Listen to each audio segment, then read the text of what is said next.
Hi, my name is Russ Peterson. I work with the sprinters, hurdlers, and jumpers at Miami University.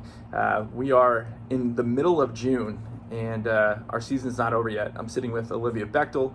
She's coming off the NCAA finals appearance just last week here in Eugene, and she actually stayed here in Eugene while I went home back to Oxford for a couple of days, and now I'm back out here in Eugene in preparation for the Olympic trials. She runs later this afternoon at 4:30 our time. But we're just kind of doing an interview, catching up with her, asking some questions, and kind of introducing her to some of the people that are out there in our alumni base and recruiting base as well. So I'll start off with the first question. Think back 5 years ago, you were just finishing your high school career. What kind of goals, expectations did you have as you were preparing for Miami?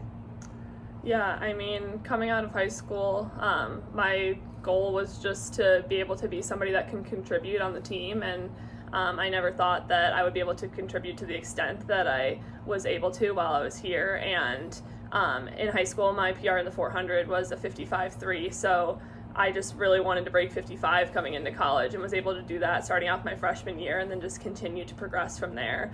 And as I really started to fine tune the small things, things came together, and yeah. And so her current PR, what has qualified her for the Olympic trials, what has set the MAC record, the school record, her personal best, was done just a couple of weeks ago at 51.65. And the great thing is, from 55.3 to 51.65, we have one more go around the track, and I don't know if that's the end of the story in terms of 51.65 might not be it. Just yesterday pre-meet, we made some adjustments to the block start, and one thing I can say about Olivia is that she's done a great job of continuing to progress. So from day to day, I would only see her parents sporadically over the 5 years, but I would tell them, I think every time I talk to them, yeah, and she got faster this week. And so just little things at practice that kept on coming together. Next question for you. What would you tell the younger version of yourself? So thinking back 5 years ago, what would you say, what kind of advice would you give her in preparation for a career here at Miami? I would tell her to really just trust in the training, and although it might be very different than what you're used to, in the end it will definitely work out, and to also just set your goals as high as possible, because setting yourself short is not the way to go, and you never know where you'll end up, because coming out of high school, I would have never expected to be competing at the Olympic trials, and so it's just, you really have to set those goals high and expect the unexpected. That's great, and that leads into your progression over the years too. You were MAC Freshman of the Year your first year, and I think you were a bit surprised that you got to that point physically. You had a rough year transitioning from the training you were doing in high school to the training that we do at Miami. Maybe just the duration of that specific training too was part of it. But really, sometimes that's the mecca of somebody's career. They come in and then they set the bar pretty high, and you were able to continually come back and help a 4x4 team to the first round. And yeah, I think you told me this week that it wasn't until 3 or 4 weeks ago that you even thought about the Olympic trials, and that it was even a possibility. And so what was great about your ability to handle even adversity with COVID and all that, but you were also taking a stride, all right, this is my next challenge. Let's just go at it. I know that everybody in our sport has some anxiety, and some people pre-race anxiety, and people deal with it differently. And you seem to, from an outside looking in, you seem to handle it very well. Your body language, there's times that you look nervous, but you don't act like it. And then when I asked you about it maybe 4 years ago, you're like, yeah, I'm a nervous wreck. And so it's kind of nice that you're like a normal person. You have the same feelings that everybody else does going into a race, but for whatever reason, you're able to execute and get your mind right. One thing that I always try to preach is there's one thing that combats that pre-race anxiety, and that's confidence. So as a coach, I'm trying to work with you to fix things so you build confidence through your warm-up, through the weeks leading up to these meets, and hopefully that helps out too. And I mentioned this in this interview because she's running at the Olympic trials today, right? The biggest meet, the second best meet in the world next to the Olympic Games, and there's no doubt you're going to be nervous. There's no doubt you're going to be anxious. But this is a great way to just be human to the people that are going to watch this, whoever it is, 2 people, 3 people that are going to watch this besides your parents. But I do want to capitalize, or at least verbalize why that, hey, we all deal with it. You can come out on the other side in a good way too. So next question, and this is generally just speaking, what would you tell our top recruits about Miami, both from an academic athletic standpoint and then me as a coach? I feel like I'm different. I try to be different as a coach. And so you don't have to be too long. And if you wanna just roast me right here, here's your opportunity. Go ahead. So about Miami in general, it's just an awesome place where you can thrive both academically and athletically. And the whole athletic department, our coaches specifically, do a great job of making sure that when academics need to come first, they can come first. And Miami as a whole academically is very strong, like no matter the major that you're in. And so I've found that it's been extremely manageable to balance athletics and academics, and being an athlete has only made me a better student as well.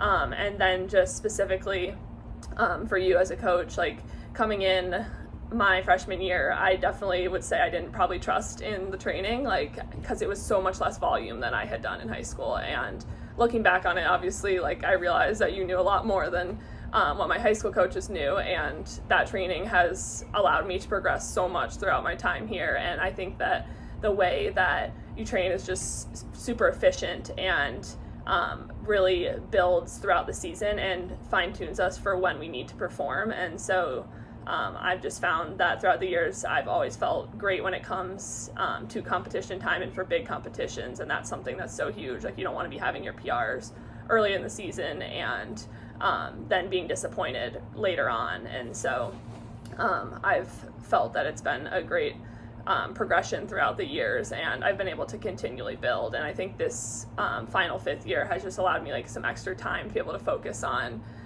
the small things like nutrition and just like championship habits, and allowed me to thrive as an athlete and progress even 5 years later. So. And who knows if for whatever reason, if you've improved roughly a second every year, and so I imagine like what if there was another year? Mm-hmm. Could there be another second there? And it's kind of just a question mark. But I find myself always working with first year athletes like, just wait. You need to experience this whole season first with this training before you're going to really see the benefit. And I noticed in your first year, you just kind of shut up and just did it, mm-hmm. right? And then once you understood it, we just kind of took off. And you had a great first year, and it just, I don't know, what did you run your first year? I think 54:18, which at the time, I mean, I was absolutely like thrilled with, because it was like almost a second PR at the time, and so. And that was just the beginning of it. Yeah. So, all right, we'll wrap this up with 2 more questions. There's brief explanations of certain things that we're experiencing right now. So the first one is Oxford related. Where is your favorite place in Oxford and why? I would say probably my favorite place is down at the track. I mean, it's just a place where I've been able to grow so much as both an athlete and just a person in general. And then like the memories that I have there with my teammates, and then especially from the my final MAC championship meet, setting the MAC record and having all of my teammates out there cheering me on and hugging me at the finish line was just a memory that I will never forget. And so that I think would make it my favorite place in Oxford. It was special, and we're a combined program. The men's team finished first, and that added to it too. And it was nice to see some of the videos that you have to make those memories more than just something in your head. You have proof of it too moving forward. All right, last one. We're here in Eugene, Oregon. If you don't know, I would recommend that you check out videos of the new facility they have. Hayward Field has been completely redone. It is amazing, and like no matter how much I say that, and no matter how many videos you see of it, this place, to experience it firsthand is one of a kind. And so maybe I've defined it for her too much and used some of the words she was going to use. But what are your thoughts on Hayward Field, and also, how special is it for you to be able to compete on this track? Yeah, I mean, it's an incredible facility. Like you said, there's no video or picture even does it justice. Like just being in there, and like even after being there last week for NCAAs, like I thought there's no way this place could get better. And then we went back yesterday before to practice for the trials, and it did. Like it's just incredible, and every single little detail of it is designed just for track and field, which is just such an exciting thing because that's one of probably any out there like that. And so just being able to wrap up my career here is just like the best feeling and so exciting. Like stepping out there onto the track last week was just an unreal feeling. Like, oh my gosh, I'm really out here, like living out my dream. So I lied. I have one more question. This is probably our last meet together, but what's next for you? What's the future hold? Yeah, so next year I'll be starting physical therapy school at Cleveland State, and so then hopefully going on to get my physical therapy degree. Now, if they ask you want to come out to the track and help out, I mean, would that be a possibility? Definitely. Yeah, I don't see myself stepping completely away from track for the rest of my life, so it's definitely something that will always be near and dear to my heart, and I would love to participate in some way. So great. One thing that Olivia is great at is preparation.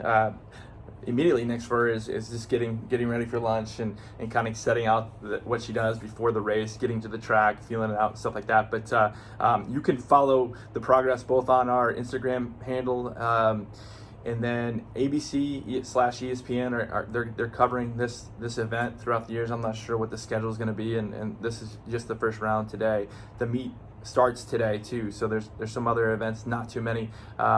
We will post stuff on our Twitter and Instagram handles once we know information. But thank you. yeah, thank you. Good luck.